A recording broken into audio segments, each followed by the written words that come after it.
They say a mother's love lasts forever.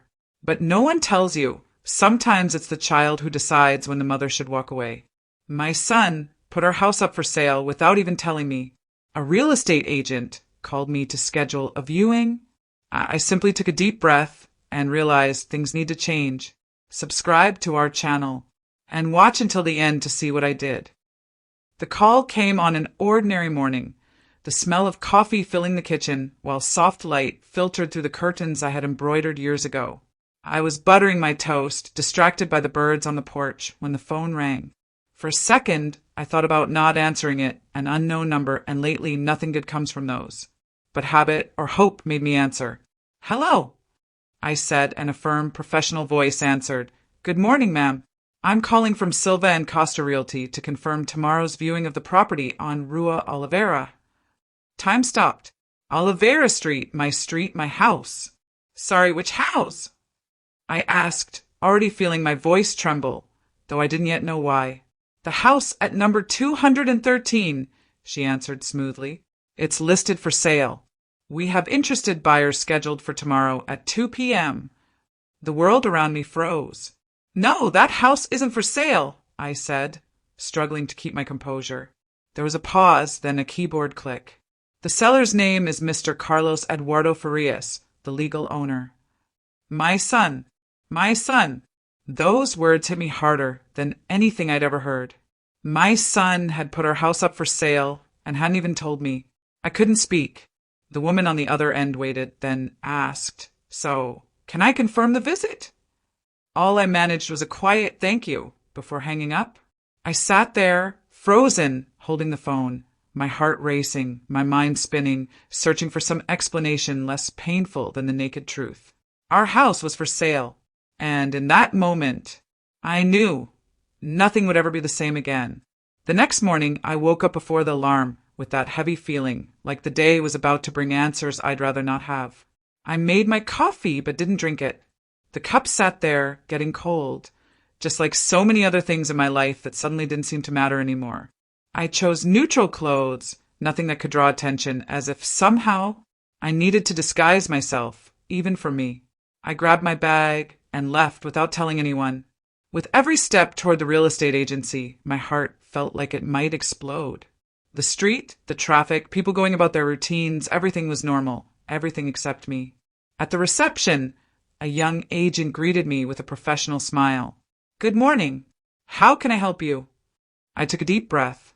"I'd like information about a property on Oliveira Street, number 213. She didn't even pause. "Yes, it's available. The asking price is 850,000 reis. The owner wants a quick sale, personal reasons.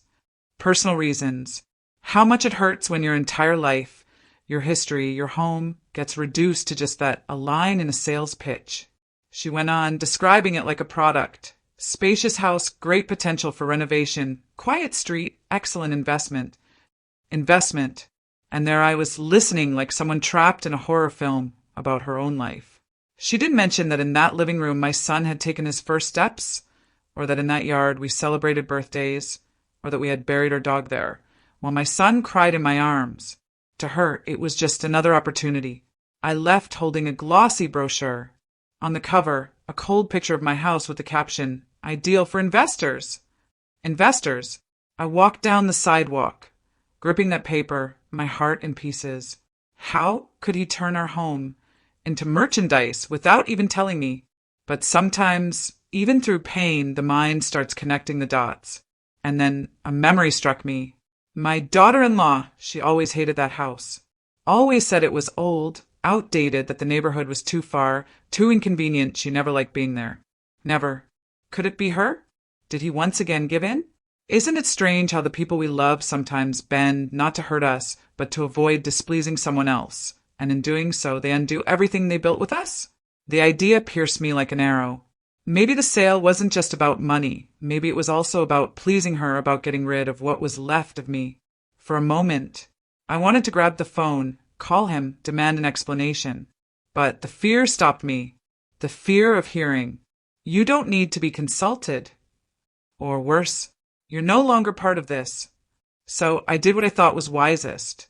I stayed silent and took a deep breath, like someone preparing to dig deep and find things they'd rather not see. Back home, I went to the document drawer, to our shared bank statements that we'd kept for emergencies. Maybe there would be something there. I knew I wasn't just looking for numbers. I was looking for answers, for truth. And maybe you felt that too, that moment when you start to realize the people you love might be hiding more than you imagined.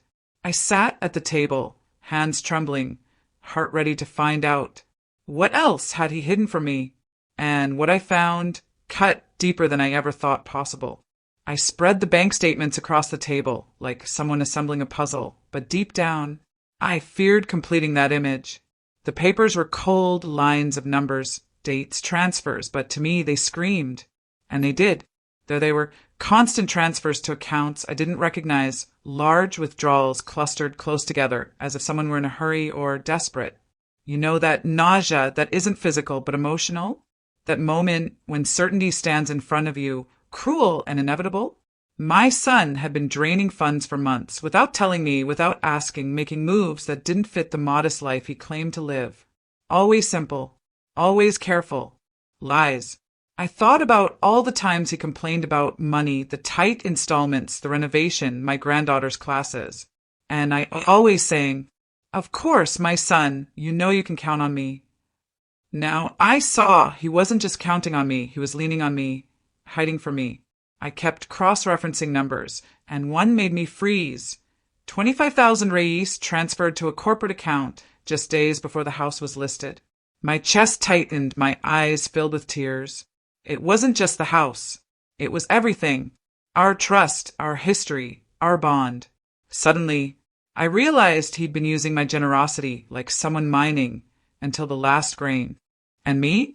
I never thought of charging, never asked for explanations, because I'm a mother, and what does a mother do if not help? But now, every line on those statements told me a truth I didn't want to accept. He learned how to use and to hide. Do you know what that feels like? When the one you've protected the most becomes the one who hurts you the deepest. I closed my eyes, and the memories came like knives. All the times he asked for help, with that half-ashamed, half-pleading look, and me, always ready. Now I realize maybe he didn't even need it that much. Maybe he just knew I would never say no. The realization hit me hard. He sold the house not as a last resort, but as just another resource. To cover holes created by irresponsible choices. And me, I fed that cycle, thinking I was helping. I felt my throat close, my stomach twist. How did I not see this? How did I let it get this far? The anger began mixing with the sadness, and that combination, it's the most bitter of all. I didn't cry. I didn't scream. I just sat there, staring as if, for the first time, I saw the real portrait of someone I loved blindly. And in that portrait, there wasn't just my son, there was a man capable of hiding, betraying, lying. I reached for the phone almost on instinct, wanting to call, to confront, to ask, why? But my hand stopped in the air. I took a deep breath. No, not now. He would respond with more lies or make me doubt myself. No, this time it wouldn't be through shouting or crying. It would be through action, through silence, through protection. In that instant, I knew I won't fight. I won't beg for explanations. I won't wait for justifications that he will never give me. I will act. I stood up, gathered all the papers, organized them into a folder, like someone burying a chapter. And I closed it, closed the folder, and closed, too, the mother, who for years let herself be deceived. Now a different woman began. A different story. And, when that decision arrives, it doesn't make noise, it just settles. And I had no idea that the next scene would be the hardest performance I'd ever give. The invitation came by message, dry, formal, almost like a courtesy note. Me vamos almorzar no domingo? Pasa aquiem casa. When an invitation isn't really an invitation, it's just a ritual, a social obligation, but not a genuine desire. I took my time, but eventually replied, Claro! Part of me wanted to look him in the eyes, see if guilt would leak out through some involuntary gesture. Part of me just wanted to pretend at least one more time that we were still that family from before. I spent the whole Saturday rehearsing. Words I knew. I wouldn't say questions. I wouldn't ask. On Sunday, I arrived punctually like always. My daughter-in-law greeted me with that overly polite smile, a hug distant with invisible boundaries.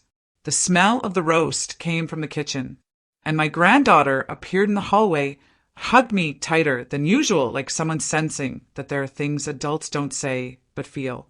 My son was on the balcony, scrolling through his phone as if the world hadn't changed, as if nothing had happened. He only noticed I had arrived when his wife announced, "Sua may shake." He turned and smiled calmly, like someone who carries no weight. During lunch, he spoke animatedly about trips, plans, vacation packages, places they wanted to visit. And then my daughter-in-law, in between bites, let it slip. Finalmente, vamos conseguir nos livrar daquela casa velha? Deus sabe o quanto eu detesto aquele lugar. Right there, I swallowed hard, my blood froze, my heart raced. But I forced a smile. The kind that hides, that masks, that protects. Every word she said felt like a knife. But me? I kept pretending, stayed there, sitting, agreeing, asking about my granddaughter's school, about the new car, as if I still belonged. But inside, I was falling apart. My granddaughter glanced at me occasionally, that look that only those who truly know can perceive.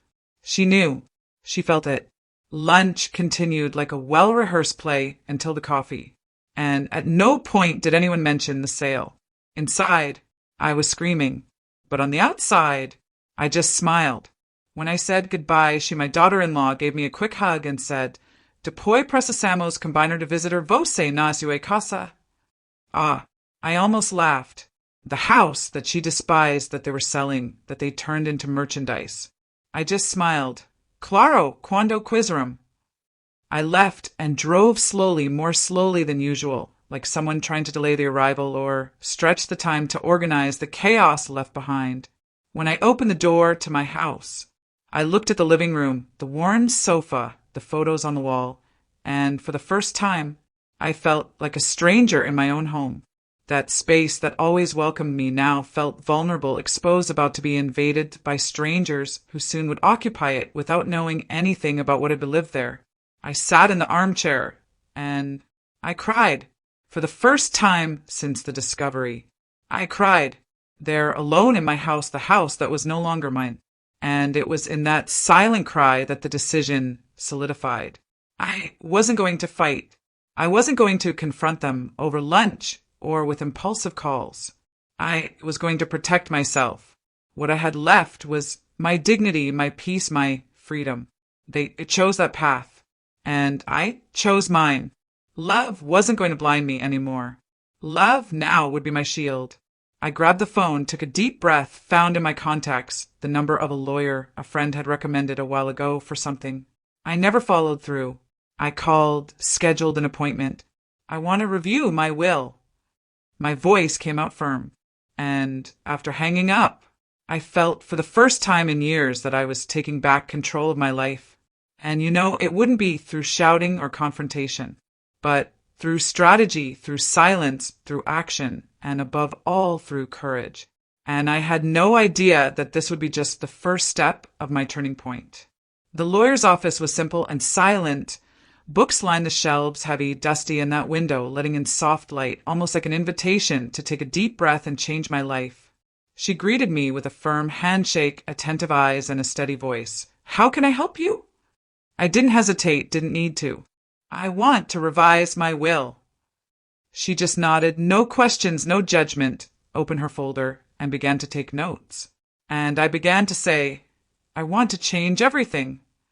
She lifted her eyes for just a second and understood, without me needing to explain anything.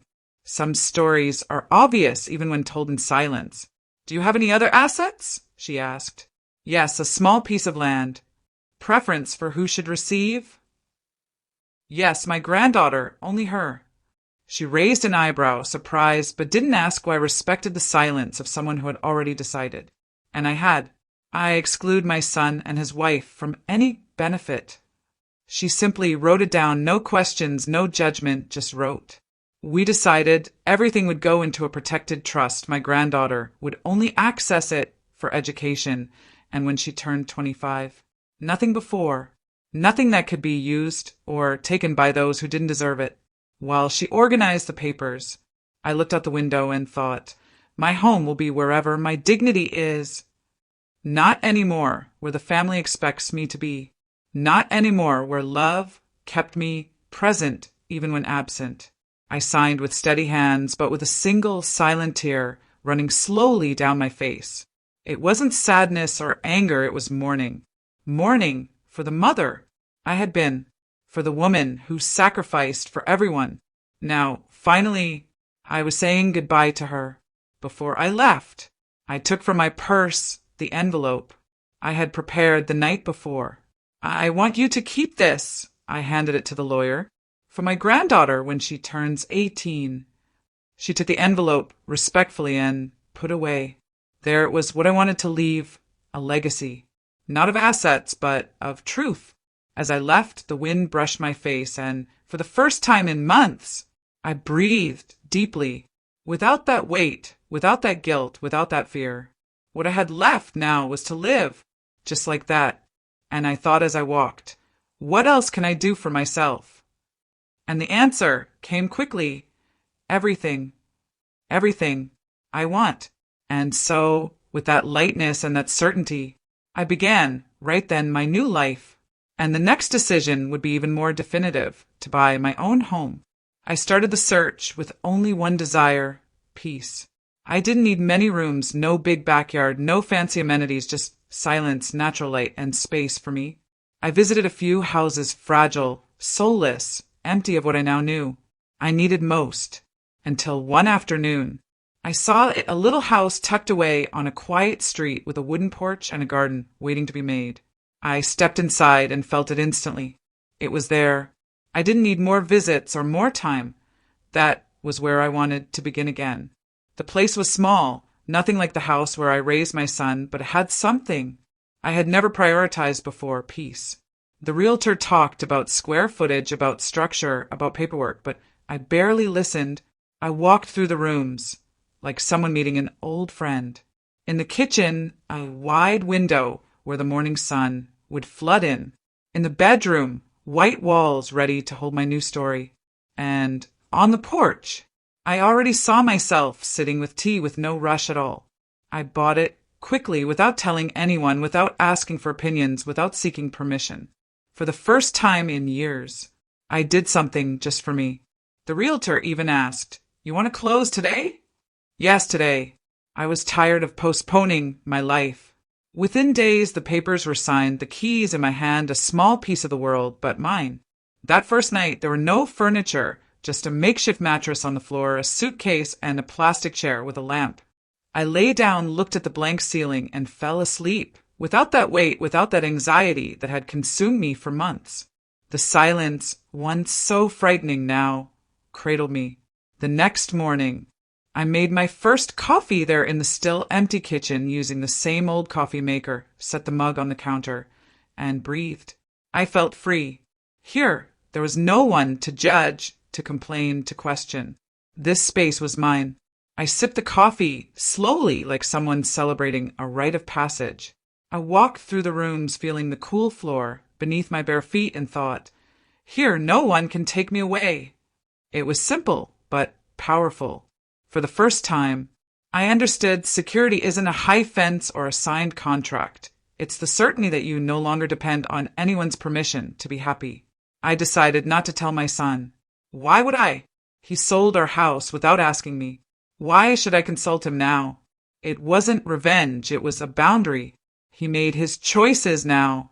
I was making mine. I started sorting the things. Many. I left behind pictures, old furniture, things that didn't fit my new life. I donated. I let go. And with each thing I left, I also left an old version of myself. I took only the essentials, some books, my favorite dishes, my plants, and a blanket my mother gave me. The rest stayed. And along with what stayed, so did the pain. On the living room wall, I hung a frame with a simple phrase, "My home is me." I looked at it for a long time before hanging it. Yes, that was the essence of everything. I needed to remember. My home is me. It doesn't matter the space or who is or isn't around me. What matters is who I choose to be. And now, I chose to carry only what strengthens me. There in that frame, I understood definitively my life is no longer for sale. It's not a bargaining chip to maintain fragile ties or a tool to support choices that aren't mine.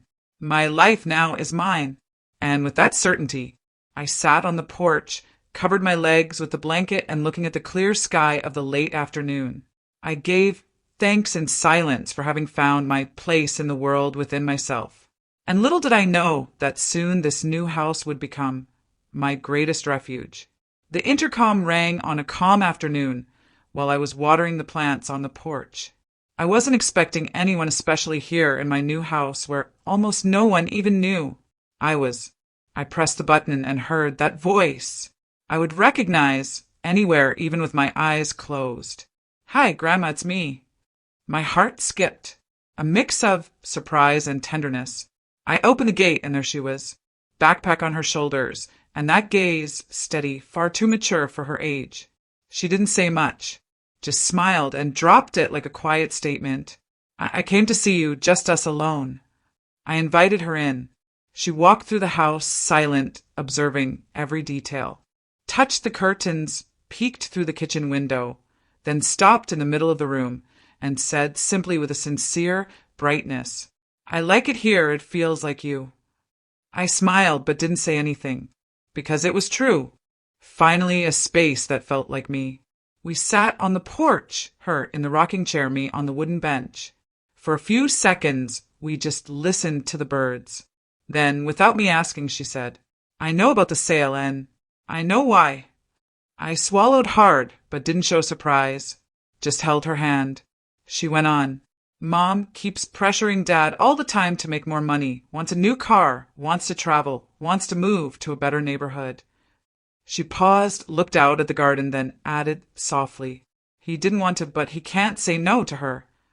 Those words came out with the clarity of someone who already understands more about life than she should. I sighed deeply, a mix of pain and strange relief to realize that someone finally saw it. She squeezed my hand as if asking for permission to go on. I just nodded.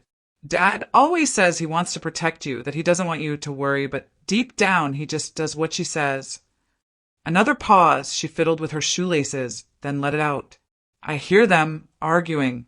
I hear her saying that he needs to cut the cord, that you can't always be in his life." Hearing that from her was another blow, but this time I didn't flinch. I didn't try to soften it, just accepted it, kept holding her hand, no tears, no reaction, just knowing that sometimes there's nothing to say, only to feel. The pain was there, but also a strange serenity. She knew there was no need to pretend anymore, no need to protect her from what was already so clear. I squeezed her hand tighter and said with love but firmly, "You will always have a place with me." She smiled shyly and rested her head on my shoulder, like she used to when she was little, when the world still felt simple and safe. After a few minutes she pulled away, looked me in the eyes, and asked with that courage that only children have, "Why don't you fight with them, Grandma? Why don't you say anything?" I smiled, stroked her hair, took a deep breath before answering. "Because, my love, sometimes silence weighs more than yelling. Sometimes silence teaches more, hurts more, protects more." She stayed quiet, processing every word. Then she smiled, small but full of understanding. She stood up, hugged me tight, and I held her back long, like sealing an invisible pact. In that embrace, I felt that somehow we were protecting each other. When she left, she asked, "Don't tell anyone I came." I just nodded, respected it. I watched her walk to the gate, backpack on her shoulders, more grown than she should be. Stayed there on the porch, watching her fade away and realizing that even though my family was falling apart between the two of us, there was something that endured. Something not for sale. Something that no one could manipulate. And that something was love. As I closed the gate, I thought softly, "She knows." And more than that, she chose to find me, chose to stand by my side even in silence.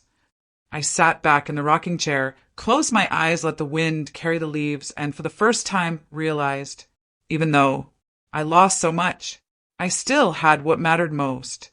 And little did I know that silent alliance would give me strength for what was still to come. A few days later, the phone rang. I looked at the screen and paused. His name was there, my son. For a second, I considered not answering, but I took a deep breath and picked up. His voice was evasive, drawn out, as if choosing every word carefully. "Mom, can we talk?" He didn't ask how I was. He didn't mention the house. No small talk, no preamble. Just that dry invitation that, for me, sounded more like a summons than a sincere request. I waited a few seconds before answering and simply said, "Sure." We agreed to meet at the cafe, where he always went when he was a teenager. I arrived first, as always, sat at the corner table, ordered a tea, and watched the busy street through the window. He arrived a few minutes later, rushed and tired, with deep circles under his eyes, like someone who hasn't slept well for months. He sat across from me, placed his phone on the table, and fiddled with his watch strap for a few seconds in silence. Then he let it out all at once. "I sold the house. I had to." His voice was heavy, avoiding my gaze. I stayed silent, didn't ask why or how or when. I just let him speak while I observed every gesture, every hesitation. He continued, "The debts were suffocating me. I didn't see another way out. The house, well, it was the only thing of value I had. The only thing we had, I thought, but I didn't say it." I just nodded subtly, not interrupting. He went on about late payments, loans, collectors, the pressure at home. Described everything as if it had been inevitable, as if there was no other possibility, as if selling it was a necessary sacrifice. When he finished, he looked at me, waiting for an outburst, an accusation, a scene. But I gave him none of that. I sat there, watching with the serenity that only time teaches us to have. Then he said the most cruel phrase of all. "I didn't want to hurt you, but I had no choice." I smiled faintly, not with irony, not with anger, just with the cold clarity of someone who finally understands. There are always choices. You made yours. He fell silent, staring into his coffee cup as if searching inside it for a better justification than the one he'd given me. The street noise blended with the silence between us until he asked, awkwardly, "Are you okay?" I almost laughed, as if he truly wanted to know, as if that question could erase everything he'd done. I looked into his eyes and, for the first time, said the truth. "Much better than you think." And it was true, not as provocation, not to hurt him, just the realization that, for the first time, I was okay, free, at peace, and he was no longer the center of my life. He furrowed his brow, confused, maybe expecting me to say I was hurt, devastated, or begging for explanations. But no, I stayed silent, picked up my bag, placed the napkin on the table, and stood up. He looked at me, surprised, as if he still didn't understand that this time there would be no drama, no tears, no pleas for reconciliation. Just silence, absence, the consequence of the choices he made. He still tried with a low voice, "Mom, please try to understand." I just smiled, grabbed my coat, and said with all the serenity I'd earned, "I do understand. That's why I'm leaving." And I left without looking back, without waiting for him to say anything else. I walked down the sidewalk with firm steps, feeling the cold air of the afternoon on my face and realizing I didn't need anything else. Not apologies, not explanations, not his validation to move forward. As I walked, I imagined him sitting there alone at the table, with the coffee growing cold and a mix of relief and emptiness inside him. Maybe relieved to have justified himself, but certainly realizing the emptiness that remains when the one who was always there suddenly isn't anymore. When I got home, I took off my shoes, sat on the porch with a cup of tea, and looked out at the garden. I smiled quietly, without sadness, without resentment, just with the certainty, now I have the life I chose, and I won't ever again let anyone decide for me. That silent sunset made it clear. My victory wasn't having confronted him, but having let him go with the lightness of someone who no longer needs to carry the weight of what doesn't belong to her. And little did I know that after this there was still one last farewell left. Before the official handover, I wanted to go back just once. No ceremony, no rehearsed farewell, just me and the house. Our house for the last time. I parked in the same spot, as always, right in front of the gate I had painted so many times. I took a deep breath before stepping out. The gate creaked as it always did, and I walked up to the door with slow, almost reverent steps. The key was still in my purse, but soon it wouldn't matter. I opened the door, and the familiar scent hit me immediately, that mix of old wood and memories no new owner will ever sense. I stood in the living room for long minutes, looking without really looking, letting the memories fill every empty space. The shadows of birthday parties I'd planned, holiday dinners, his laughter echoing as he ran across the rug, the sound of music, conversations still lingering in the air like invisible marks no one will ever erase. I walked to the bookshelf where we kept our books and felt the absence of everything that once felt so solid, now reduced to memory. I climbed the stairs slowly, holding onto the railing the same way I had for years, but now no one was waiting for me at the top. I entered his room, the same one where I set the crib, then the bed, then the desk. The walls now bare, cold, and different. I ran my hand along the spot where I had marked each inch of his height, every date, every centimeter of his growing up. Time may have erased the physical marks, but not the ones inside me. I went out to the garden, once vibrant, full of flowers and fruit, and the swing he loved so much. Now it looked dry, forgotten, colorless. The fallen leaves made it clear. This place had been left behind long before today. I knelt by the flower bed where I planted the daisies years ago. I ran my fingers through the hard soil and whispered, almost like a prayer, "You're not mine anymore." It wasn't just the house, it was also the idea that this place still belonged to me. I went back inside, walked to the kitchen, my heart calm, without the tightness I thought I'd feel. I pulled the key from my purse and set it on the counter, slowly, with respect, like laying something sacred down for the last time. I didn't cry. I didn't let myself. I just took a deep breath, looking around the kitchen that had nourished so many moments, so much life, so much love, and also so much pain. The key sat there, small, cold, metallic, a clear symbol of detachment. It wasn't mine anymore. It wasn't part of who I am or what I need to carry. Before leaving, I turned and took one last look at the house. I didn't search for details, didn't look for more memories. I just let my eyes pass through the space, recognizing that something had fulfilled its cycle and should be left behind. I closed the door gently, turned the handle, and when I heard that final click, I knew I was closing a significant chapter of my life. I left without looking back. I didn't need to check anything. The essential was already with me. The memories, the lessons, the affections. Everything else could stay there, be renewed, changed, transformed by whoever came next. I walked slowly to the car under a sunset painted in orange and pink, as if the day itself knew it was a farewell. As I reached the car, I took a deep breath, filling my lungs with fresh air and feeling a lightness I hadn't felt in a long time. I sat, started the engine, but paused for a moment, looking at the facade one last time. No urge to run back, no urge to flee, just acceptance. And in that instant, with the clarity of someone who just won a silent battle, I thought, I didn't lose a house. I found myself. And with that certainty, I drove away, leaving behind not a home, but a weight I no longer needed to carry. And little did I know, sometimes losing a house is just the beginning of losing or finding so much more. He noticed, of course he did. The calls went unanswered, the invitations got no reply, even the most trivial messages received nothing more than a scene. Nothing else. I knew he'd find it strange. He always did whenever I went silent. He never got used to my absence. For years I had always been the guaranteed presence, the available mother who filled any gap he left open. But now no. For the first time, I was occupying my own space, and I wasn't eager to be called back into his.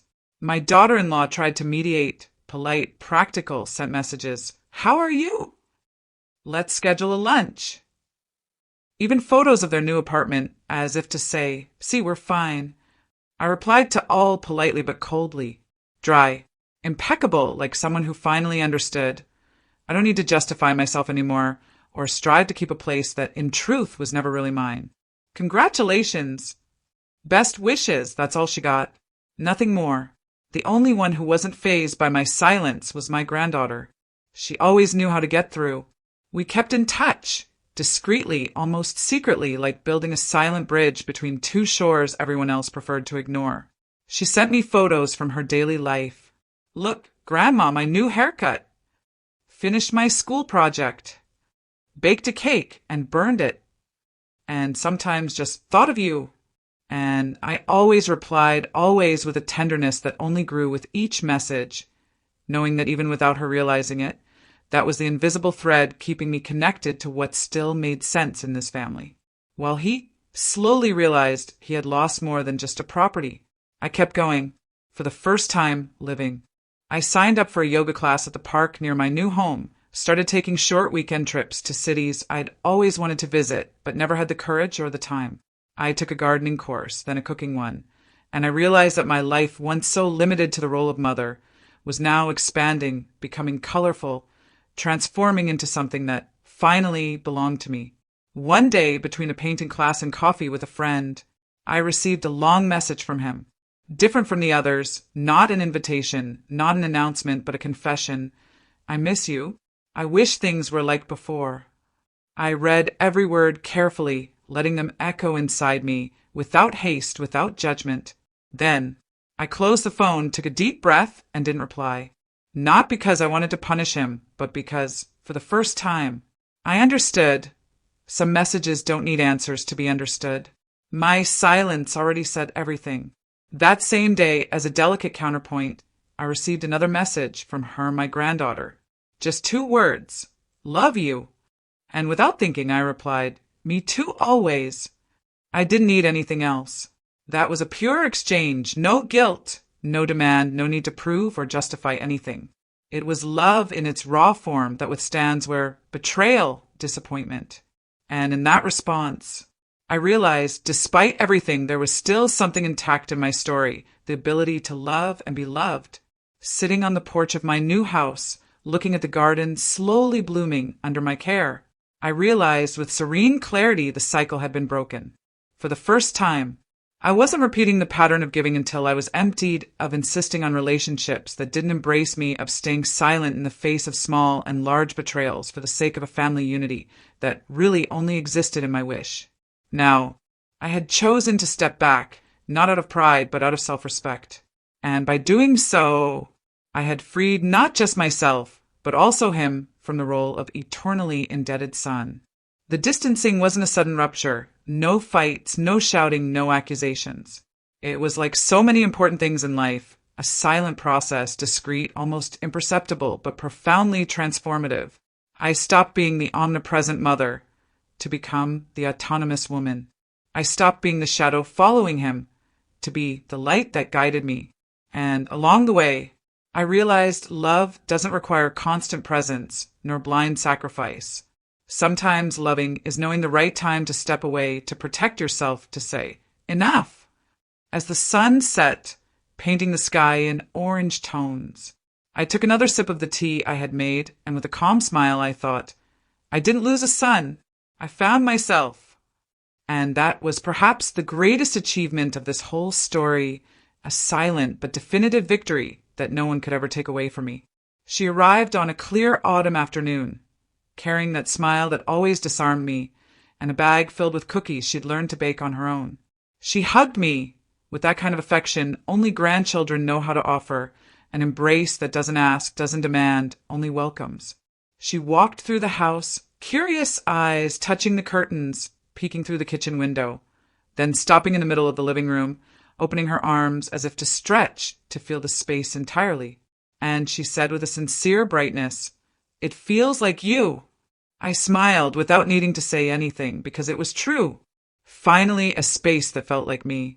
I showed her the garden, still in the process of blooming, new seedlings, some shy, others already opening up to the sun. We walked among the flower beds, she asking the name of each plant, me answering, as if I were introducing parts of myself. Then we went back inside. I opened the drawer in the sideboard and took out the sealed envelope I'd left with the lawyer, but kept a copy here at home. I handed it to her. She held it with both hands, looking curious. "What's written here?" She asked with that natural confidence of someone who still believes every question deserves an answer. I sat next to her on the couch, placed my hand over hers, smiled before answering. "Only the future can open it." She frowned as if wanting to insist, but respected it, understanding that if there was mystery, it was because it needed to be. I explained gently, when you're older, you'll understand things that now don't make sense. And when you open it, I hope it helps you remember who you are and who you've always been to me. She held the envelope delicately and put it back in the drawer without asking anything else, just with that look of someone who knows how to respect silence. We returned to the garden, and as we walked, I showed her the corner where I'd planted the daisies, my favorite flowers. She knelt down, ran her fingers through the petals, and asked, "Why daisies?" I smiled, looked up at the clear sky, and answered, "Because they always bloom again, even after the harshest winter. They're simple, but they never give up on flowering." She nodded as if understanding more than she let on, and stayed there in silence, admiring the small flowers just starting to open. After a while, as we drank tea on the porch, she looked at me with that gaze so mature for someone her age and said suddenly, "I want to be like you, strong." I felt my chest tighten and at the same time fill with pride. I held her hand firmly, looked into her eyes, and answered, "No, be more, be free." She smiled, maybe without fully understanding yet the depth of that answer, but I knew one day she would. I didn't want her to inherit just my strength, but to know that freedom is even more important than resilience. We drank tea in silence, watching the leaves moving with the wind, the flowers dancing under the soft light of the late afternoon. It was one of those moments that seem too simple to be memorable, but that in fact leave a mark on the soul of those who know how to see. No need for grand gestures or emotional speeches or grand promises, just this. Two generations united by complicity, by silent affection, by the choice to be there. Looking at her, I realized with serene clarity how much I admired that girl, who so young already carried so much maturity, so much empathy, so much courage. I saw in her eyes admiration, respect, and love. Not that dependent love that demands constant presence, but the kind that remains even in absence. And more than that, I realized she was already, in a way, the mirror of everything I'd tried to build throughout my life. Integrity, sensitivity, the courage to be who you are even when the world pushes you elsewhere. While she spoke about school, about her plans, I thought silently that this, and not the material possessions or houses or wills, was my true legacy. Not what I could leave in the form of inheritance, but what I managed to transmit through my example, my choices, my silences, and my words spoken at the right time. She was living proof that despite all the mistakes, all the pain, I had done something right. When she said goodbye with that tight hug and walked out through the gate, I looked at the garden, at the daisies just starting to bloom, and thought with a calm smile, "This is my true legacy." Not the money, not the property, not the documents signed at the notary, but the certainty that I planted in this family a seed that will keep blooming, that will withstand winters, that will always find a way to bloom again. With that thought, I went back to the porch, sat in the rocking chair, closed my eyes and let the breeze wrap around me, at peace with who I'd become. But I didn't know yet that soon the gate would ring again. It had been years, years of silence, of absence that wasn't just distance but choice. Until one warm spring morning, the gate of my house rang. I looked through the window, and for a second, I thought I was seeing a stranger. But no, it was him, my son. Older, thinner, with deep dark circles and an expression of exhaustion I didn't recognize. Beside him, no one. No trace of his wife, no wedding ring on his finger. Just him standing there with the weight of his own defeat resting on his shoulders. I walked to the gate, step steady, no rush, no fear. I opened it, and we stood there face to face for a moment that felt like eternity. He lowered his eyes, ran his hand through his hair, and whispered, almost breathless, "I lost everything, and you?" The question hung in the air like a leaf slowly falling to the ground. I took a deep breath, lifted my chin, and answered with the serenity it took me years to build, "I found myself." He smiled a sad, broken smile, and with a voice trembling, he asked, "Can I come in?" Before answering, I glanced to the side. She was there, my granddaughter, now a grown woman, standing in the garden with me that morning, tending to the flowers. She watched everything silent with that steady gaze she inherited from me and now carried with the same dignity. She didn't say anything, just squeezed my hand discreetly as if to support the decision she knew I was about to make. And I, without hesitation, looked at him and said, "Not here."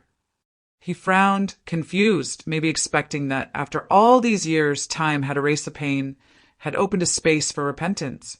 He tried to argue, started to say something, "Mom, please!" But I didn't need to hear any more. I reached for the latch and closed the gate gently. No rush, no anger. Just with the firmness of someone who understands that not every reunion is necessary and that some doors, when closed, protect far more than they prevent. I stood there inside, listening to his footsteps fading away further and further until they disappeared completely down the silent street. I didn't cry, didn't waver. I just took a deep breath and squeezed lovingly my granddaughter's hand, still holding mine like she had through every important moment since I decided to put myself first. She looked at me, those eyes now filled with maturity, and said with the conviction I needed to hear, "You did the right thing." I smiled and nodded. No need to say anything else. Time, choices, life had already shown what the right path was, even if it wasn't the easiest. We walked together back to the garden along the stone path. I laid out myself carefully with my own hands. The daisies bloomed there, vibrantly, almost defiantly, like something that insists on existing, on adding color, on resisting despite everything. We stood silently watching the flowers sway gently with the breeze, and I felt more than ever that this scene was the perfect summary of my whole journey. Renewal, quiet strength, the beauty that grows from what's nurtured with love and patience. I didn't need to tell her how much that meant. She knew, always had. At that moment, I realized my legacy was right there, more alive than ever, blooming all around me and inside me. I looked again at the closed gate, then at the garden, and thought, with the clarity of someone who finally understood what they'd spent a lifetime trying to learn. My home is me, and no one can take me from here. It no longer mattered who stayed or who left, who chose me or rejected me. What mattered remained me, my freedom, my peace, and this quiet love that, like the daisies, always finds a way to bloom again. I went back to the porch, sat in the rocking chair, and my granddaughter sat next to me naturally as someone who knows this is their place and that they will always be welcome. We stayed there in silence, listening to the birds, breathing in the scent of the flowers, quietly celebrating this intimate victory of having built, finally, a space all my own. And for the first time in a long time, I closed my eyes and smiled whole, complete, free.